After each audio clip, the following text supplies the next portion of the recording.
मौलिक अधिकार या फंडामेंटल राइट्स भारतीय संविधान के भाग 3 में अनुच्छेद 32 से लेकर 35 तक वर्णन किया गया है। ये वो अधिकार है यदि किसी व्यक्ति के मौलिक अधिकार का हनन होता है या कोई शोषण करता है, जैसे कि अभी घटना हुई थी। कैसी घटना हुई थी? किसी व्यक्ति ने क्या कर दिया, मध्य प्रदेश में ब्राह्मण ने एक दलित आदिवासी के ऊपर क्या कर दिया, टॉयलेट कर दिया था। तो उसने क्या करा कि इसके व्यक्ति के मौलिक अधिकार और संविधान में जो प्रस्तावना है प्रतिष्ठा है ना, यह समता का अधिकार, उसका भी उसने क्या करा है, उल्लंघन किया था। तो इसीलिए हम हर व्यक्ति को मौलिक अधिकार पता होना बहुत जरूरी है। जैसे भारतीय संविधान में 6 मौलिक अधिकारों को मान्यता दी गई है, 6 मौलिक अधिकारों को मान्यता दी गई है, जिसमें सर्वप्रथम है समता का अधिकार या समानता का अधिकार, जिसका वर्णन है अनुच्छेद 14 से लेकर 18 तक। ठीक है, 14 से लेकर 18 तक मौलिक अधिकार में समानता का अधिकार है पहला, जिसका वर्णन किस अनुच्छेद से 14 से लेकर 18 तक।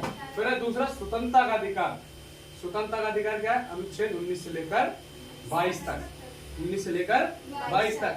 एक आर्टिकल 21 भी है जिसमें बोला गया है कि कोई जो भारत का जो कानून व्यवस्था है इसके तहत किसी व्यक्ति के प्राण को छीना जा सकता है, अन्यथा और कोई किसी के व्यक्ति के प्राण को भी छीन नहीं सकता। अनुच्छेद 21 उसमें बहुत सारे अधिकार है। अनुच्छेद 21 में जैसे सोने का अधिकार, राइट टू फॉरगेटन भूल जाने का अधिकार, कहीं भी जाने का अधिकार है, ऐसी बहुत सारी स्वतंत्रताएं उसमें दे रखी है अनुच्छेद 21 में। एक 19 में भी है 6 प्रकार की स्वतंत्रता, ऐसी 21 में भी है।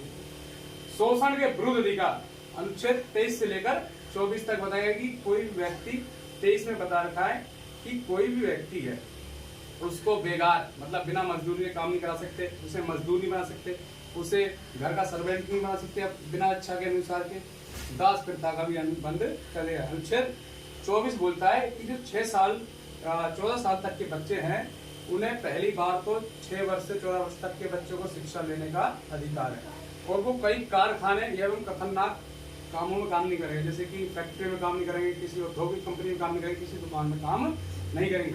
अनुच्छेद 25 बताता है धार्मिक स्वतंत्रता का अधिकार 28 तक। ये बताता है कि किसी भी प्रकार से भारत के अंदर धर्मनिरपेक्षता का अधिकार है, जो सेकुलरिज्म है, धार्मिक स्वतंत्रता का अधिकार इसमें 25 में बताया गया है कि जो भारत देश है इसका कोई राज्य धर्म नहीं है। भारत कोई राज धर्म क्यों नहीं है? क्योंकि और जो कंट्रियां हैं बगल में, जैसे पाकिस्तान में वहाँ इस्लाम है, अफगानिस्तान इस्लाम है, श्रीलंका बौद्ध है, चीन में भी बौद्ध है।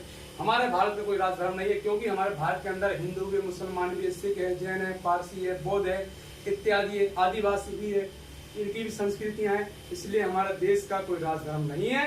अनुच्छेद 25 हमें ऐसा बताता है। यदि किसी व्यक्ति के मौलिक अधिकार का हनन होता है तो भी इसके फंडामेंटल राइट्स का भी, धार्मिक स्वतंत्रता का भी यदि वायलेंस होता है तो उसके लिए भी क्या है, वो अपील कर सकता है। सब सांस्कृतिक उपचारों का अधिकार, सांस्कृतिक एवं शैक्षणिक अधिकार।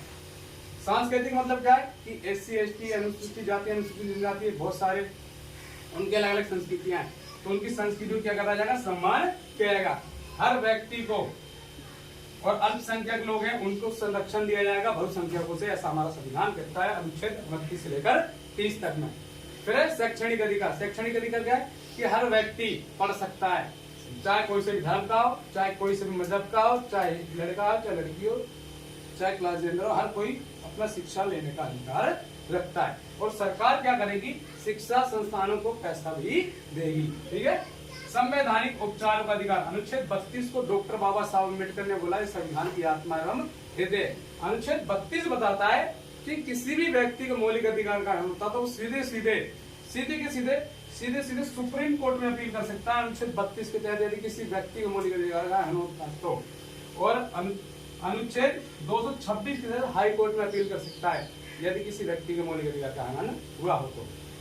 एक क्या करा गया, संपत्ति का अधिकार, राइट टू प्रॉपर्टी को क्या कर दिया गया, जनता पार्टी के द्वारा 1978 में 44वां संविधान संशोधन अधिनियम लाया गया, और इसके द्वारा इसे मौलिक अधिकार की श्रेणी से हटा कर अनुच्छेद 300A में एक कानूनी अधिकार है, अब मौलिक अधिकार नहीं है। क्यों करा गया था? क्योंकि सरकार जब काम कर रही थी, सरकार 1978 में काम कर रही थी, उससे पहले इंदिरा गांधी की सरकार थी, फिर जनता पार्टी आई, इमरजेंसी जैसी खत्म हुआ, इमरजेंसी में लग गया था, ये खत्म होते जनता पार्टी की सरकार बनी 70 के बाद। तो यहाँ पे सरकार को अड़ंगी आ रही थी काम करने में, क्योंकि सरकार ने अच्छे से काम नहीं कर पा रही। क्यों? क्योंकि सरकार को चाहिए भूमि, अब भूमि किसी व्यक्ति की निजी है, तो सरकार वहाँ पे कोई सरकारी गतिविधि नहीं कर सकती है, फैक्ट्री नहीं हो सकती, उद्योग नहीं हो सकता, बांध नहीं बना सकता, रेलवे नहीं निकाल सकता। इसलिए सरकार ने क्या करा, मौलिक अधिकार की श्रेणी से हटा के एक कानूनी अधिकार बना दिया है कि ये राइट टू प्रॉपर्टी है, किसी का कानूनी अधिकार है, लीगल राइट से अब क्या नहीं है, मौलिक अधिकार